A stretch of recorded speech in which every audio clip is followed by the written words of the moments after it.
Okay, guys, got Mercy Gray back.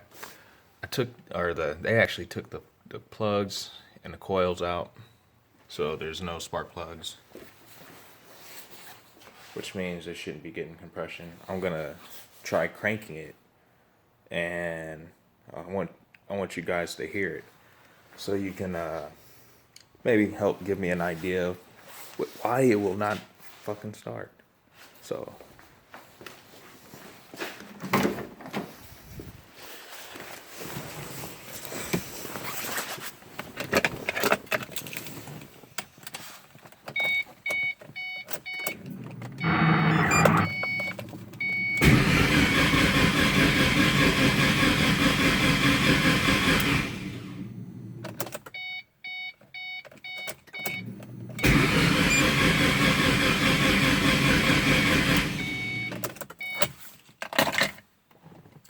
What does that sound like to you guys? Does it sound like a starter issue, a timing issue, or a crankshaft issue?